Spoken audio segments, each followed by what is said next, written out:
Have you ever noticed how often we confuse resilience with toughness? We admire the person who handles everything alone, who never asks for help, someone who keeps going no matter how hard life gets.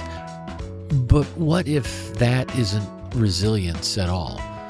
What if our ability to recover depends less on becoming unbreakable and more on building strong foundations? Learning when to bend and creating relationships that are sturdy enough to hold us when our own strength isn't enough. I'm Brandon Jubar, and this is Mythologizing the Bible, where we'll be taking a look at 3 readings from the Christian Bible through the lens of sacred myth.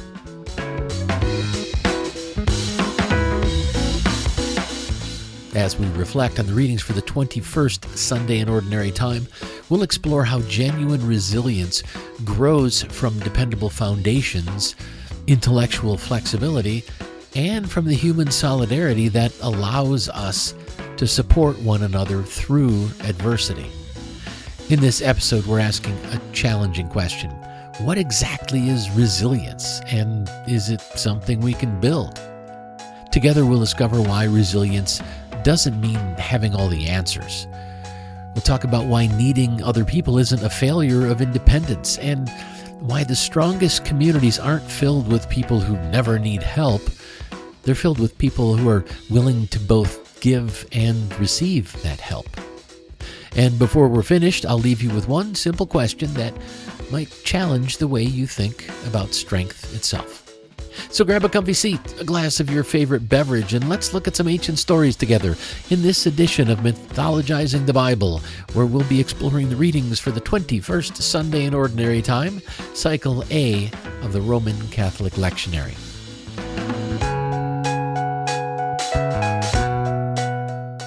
So our first reading is from the prophet Isaiah. It's chapter 22, verses 19 through 23.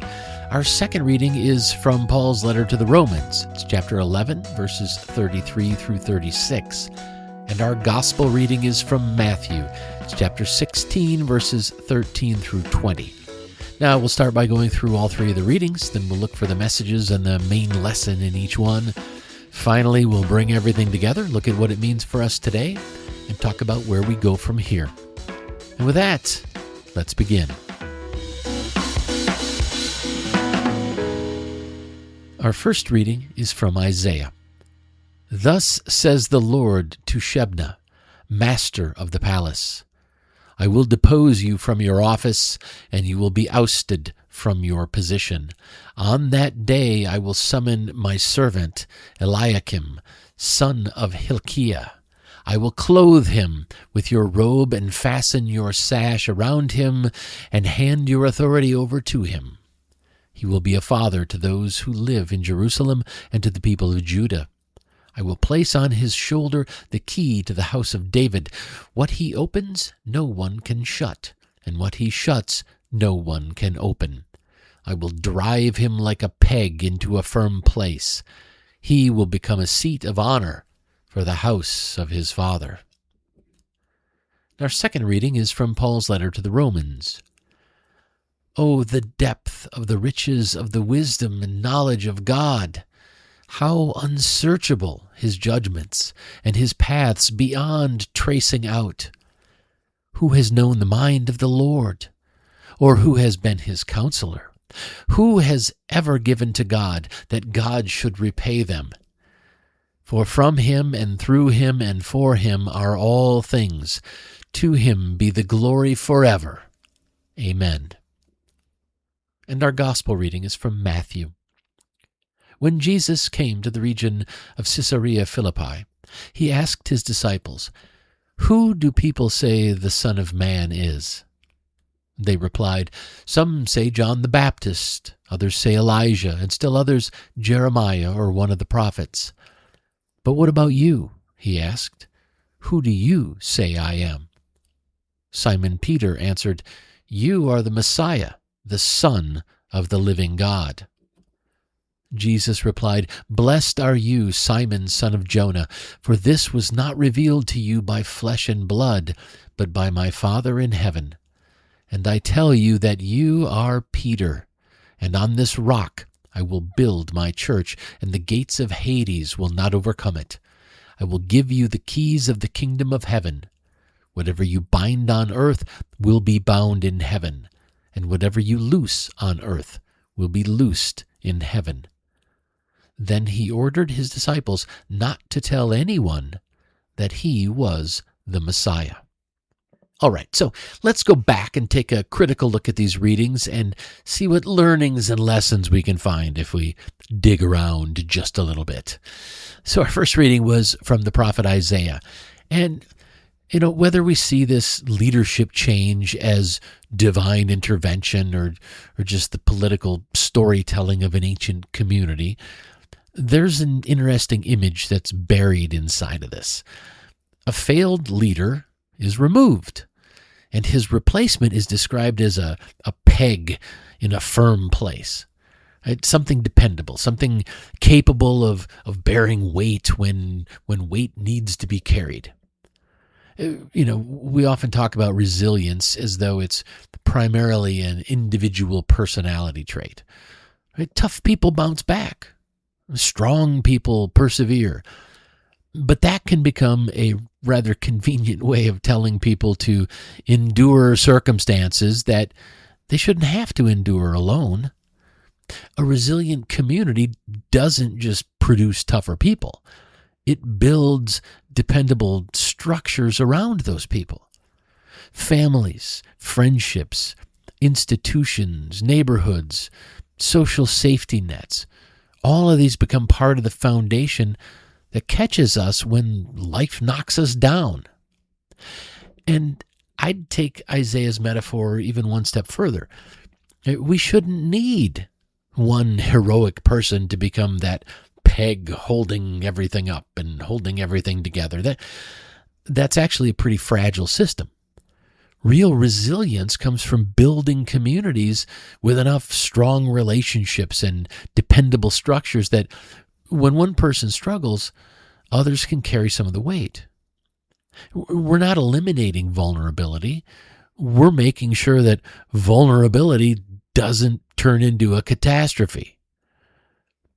In light of all that, resilience then isn't becoming strong enough to withstand every crisis alone. Resilience is about building dependable foundations that help people recover when adversity inevitably comes along. So the main lesson I got from our first reading is that resilience needs strong foundations. Life will eventually put more weight on every one of us than we can comfortably carry. Resilience grows when we've built relationships and communities that are sturdy enough to share that burden. And when we're willing to become part of that support for someone else, resilience grows even more. Resilience needs strong foundations. Our second reading was from the letter to the Romans. And, although Paul expresses his amazement in very theological terms, there's a deeply human insight underneath all of it. We don't know everything. That sounds kind of obvious, but we are remarkably bad at remembering it. We like explanations. We love certainty. And when life becomes confusing or unpredictable, we especially like believing that we've figured out exactly what's going on. But resilience requires something a lot different. It requires enough intellectual humility to say, I don't know. Sometimes circumstances change. Sometimes new evidence might challenge what we've always believed. Sometimes life just refuses to provide the neat explanations that we'd really like to have. In those moments, resilience isn't stubbornly clinging to certainty. Resilience is about remaining curious enough to learn and then being flexible enough to adapt based upon what you learn. Think about the difference between something rigid and something resilient. Right? Under enough pressure, rigid things are going to snap. Resilient things well, they've got some capacity to bend or absorb the strain and adjust without losing their essential integrity. Our minds tend to work the same way. We can hold strong values while still remaining willing to reconsider our assumptions. We can admit uncertainty without just surrendering to despair. And we can change our minds without feeling like we've somehow failed. Intellectual resilience comes from accepting uncertainty and remaining flexible enough to learn, adapt, and grow when life challenges what we thought we knew. Anyway, the main lesson I got from our second reading is that resilience bends without breaking. We don't need all the answers in order to move forward. What we need is enough humility to recognize what we don't know. We need enough curiosity to keep learning. And we need enough flexibility to adjust when our circumstances change. Strength isn't always about standing rigidly against the pressures of the world. Sometimes strength is knowing how to bend without losing what really matters. Resilience bends without breaking. Okay, our final reading was from the Gospel of Matthew. And whether Jesus actually renamed Simon and declared him the rock upon which a movement was built, or whether the story just reflects the later Christian community's understanding of Peter's authority, the image itself gives us something interesting to work with. Peter becomes the rock, someone solid enough for others to build upon. We often use that same image when we're talking about resilient people. We call someone my rock because they're dependable when everything else seems to be falling apart. But there's a danger in turning resilience into just another celebration of heroic individualism. The person who never cracks, who never needs help. Someone who carries everyone else's problems without having any of their own. That's not resilience. That's actually an excellent recipe for burnout. Human resilience is relational.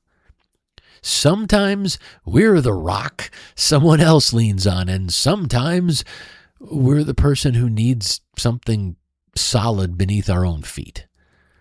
Strong communities, they understand both roles. They don't shame people for needing support, and they don't expect the same people to carry everyone else forever. No, instead, resilience becomes reciprocal. We contribute our strength when we have it, and we accept the strength of others when we need it. Personal strength becomes genuine resilience when we use it to support one another and allow others to support us in return. So the main lesson I got from our gospel reading is that resilience grows stronger together. Being resilient doesn't mean proving that you can handle everything yourself.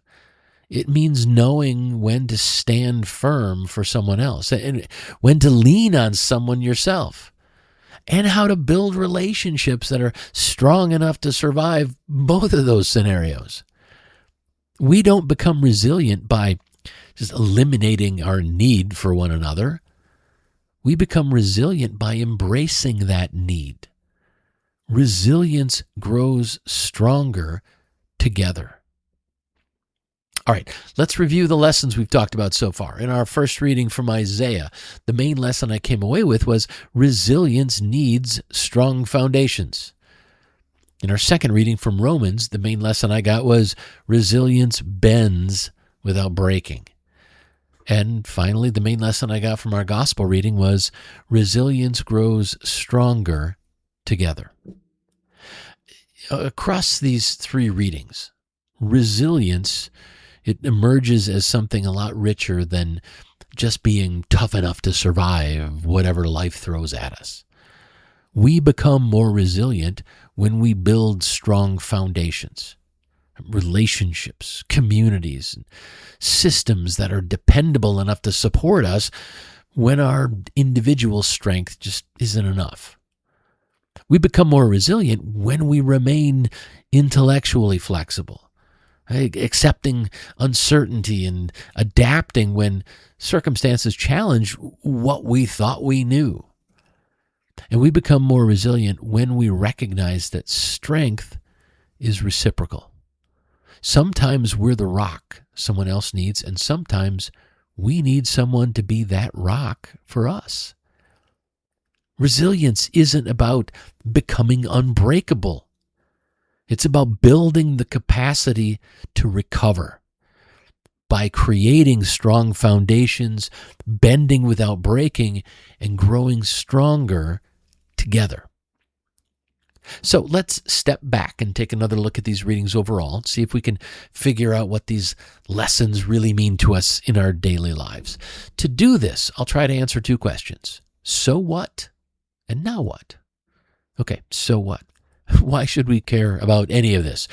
Well, we should care because our culture has confused resilience with self-sufficiency.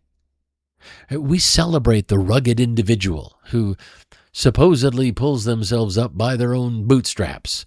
They handle every problem alone and never need anybody's help. But that's not resilience. That's American mythology. Every successful person depends on other people.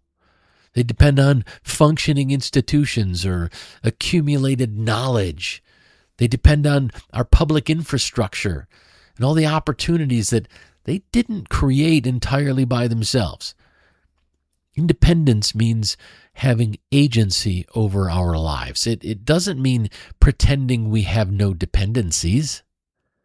Real resilience comes from having the relationships, the resources, and the flexibility that allow us to recover when our individual strength just isn't enough. Now, this is important because resilient communities, they don't eliminate dependence. They make support reciprocal and restorative. Look, there will always be times when each of us contributes more than we receive. And other times when illness or unemployment or caregiving responsibilities or some disaster or just plain old bad luck means that we need help. That's why strong social safety nets, they aren't signs of weakness. They're part of resilient societies. And whenever possible, the best support doesn't just keep someone barely afloat. The best support restores the stability, the opportunity, the agency that these people need to participate fully again. Sometimes we lean on others, sometimes others lean on us. Over a lifetime, most of us are going to do both. We should care because entire societies can be resilient or brittle. Massive concentrations of wealth that might produce impressive numbers at the top, but an economy isn't genuinely resilient when millions of ordinary people are just one medical emergency or one job loss or one rent increase away from a crisis.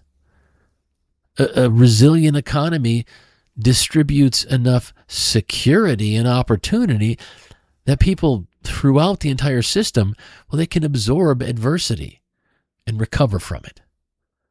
If all the strength is concentrated in a few enormously powerful pegs, to use Isaiah's analogy, while everything underneath them is cracking and falling apart, we haven't built a strong structure. And maybe that's worth considering in our own lives as well. Maybe resilience isn't about proving that we're strong enough to handle everything ourselves. Maybe it's about building the relationships that make recovery possible when we're not able to handle it alone. Resilience isn't about needing nobody. It's about making sure nobody has to face everything alone. And the last question I'll try to answer is, now what? What are we supposed to do? Well, if resilience isn't about proving that we can handle everything alone, well, then we should probably spend some time examining where we might still be trying to do exactly that. So with that in mind, here's your question for the week. Where am I trying to be strong when I should be building support? Think about an area of your life where you're carrying more than you probably should. Maybe it's a problem at work, or financial stress, could be caregiving, maybe a difficult relationship, or just feeling overwhelmed by everything you're responsible for. Then ask yourself why you're carrying all of that alone. Are you afraid of looking weak? Do you hate asking for help? Have you convinced yourself that capable people should be able to figure things out on their own? Or have you just become so accustomed to carrying the weight that you haven't noticed how heavy it's gotten? Back in 1997, I took a job as a second shift production foreman at Flint Metal Fab. I'd previously been a general supervisor. I was responsible for a 3-shift plant-wide operation. So I figured managing one assembly cell with 16 people, well, that should be easy. It wasn't. On my first day, my boss told me my job was to go to war with these people because they had apparently been milking the system and nobody was stepping up to it. Well, after several grueling weeks of trying to handle everything myself, I finally admitted that I couldn't. So I started building support. I called my dad, who worked second shift at the plant right next door. Sometimes just for advice and sometimes because I just really needed to blow off a little steam, vent a little bit. I also started coming in early to talk with some of the people I trusted up in labor relations. And I found an experienced foreman on my shift who understood the problems I was dealing with. He was also one that just couldn't look the other way. And he helped me sort of work things out, think things through. Now, none of these people carried the burden for me. They helped me recover enough strength so I could carry it myself.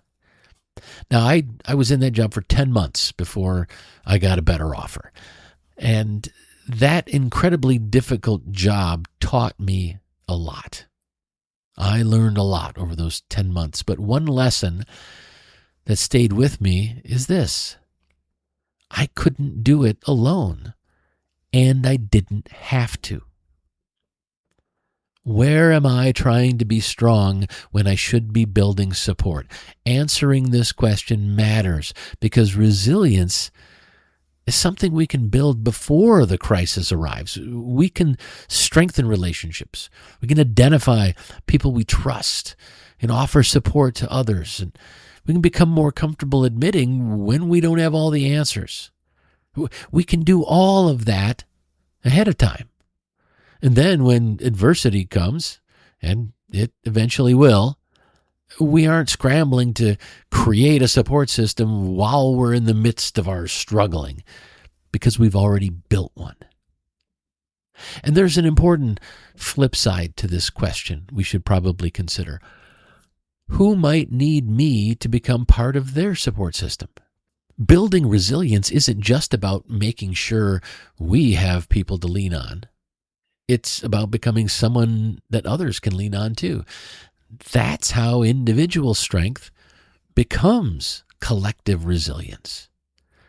So spend some time this week with our question, asking yourself, where am I trying to be strong when I should be building support? Because sometimes the strongest thing we can do is stop trying to carry everything alone. Well, before I wrap things up, I'd like to leave you with one more thought.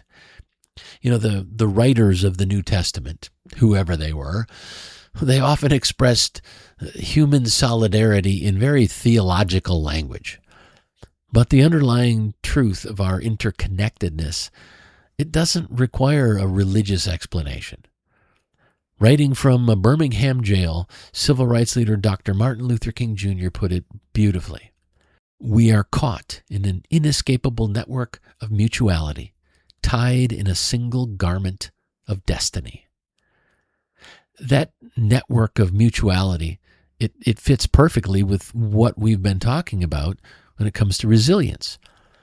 Isaiah gave us the image of a strong foundation that's capable of bearing weight. But Dr. King reminds us that the foundation isn't something each of us has to build separately. It's the network of relationships, communities, and institutions that are connecting us.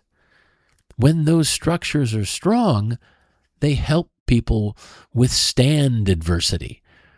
And when they're weak, individual determination can only compensate for so much. And I especially like Dr. King's image of a single garment. A piece of fabric gets its strength not from one really tough thread. It gets its strength from the thousands of threads that are woven together. That's how human resilience works too. Sometimes our strength helps hold someone else in place, and sometimes their strength keeps us from unraveling. Over the course of a lifetime, we'll probably experience both.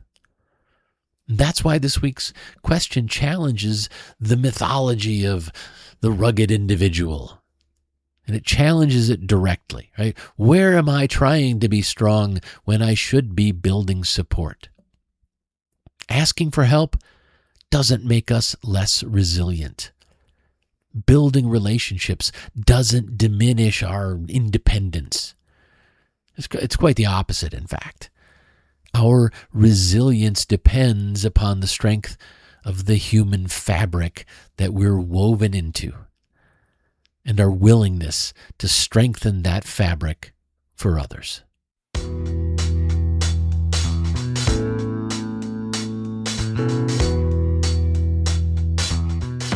All right, we've come to the end of this episode. Thanks for joining me. I'll be back again next week, but in the meantime, I encourage you to engage with our question for the week. Where am I trying to be strong when I should be building support?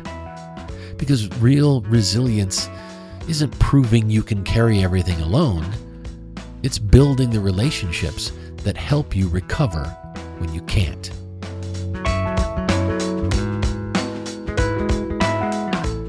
I hope you enjoyed this episode of Mythologizing the Bible as we did a deeper dive into the readings for the 21st Sunday in Ordinary Time, Cycle A of the Roman Catholic Lectionary. Remember that resilience isn't about becoming unbreakable. It's about building the capacity to recover by creating strong foundations, bending without breaking, and growing stronger together.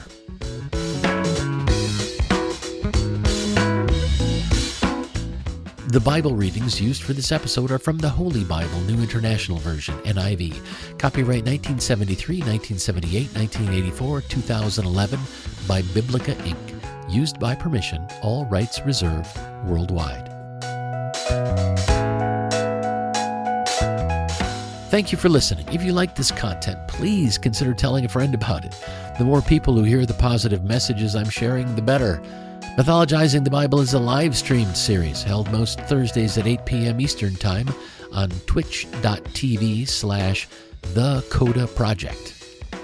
Mythologizing the Bible is part of the overall values-based approach to life that I focus on at thecodaproject.com. I also publish the Weekly Compass, other blog posts about living a life that's aligned with your core values, and I share ways that you can become politically active from the comfort of your own home.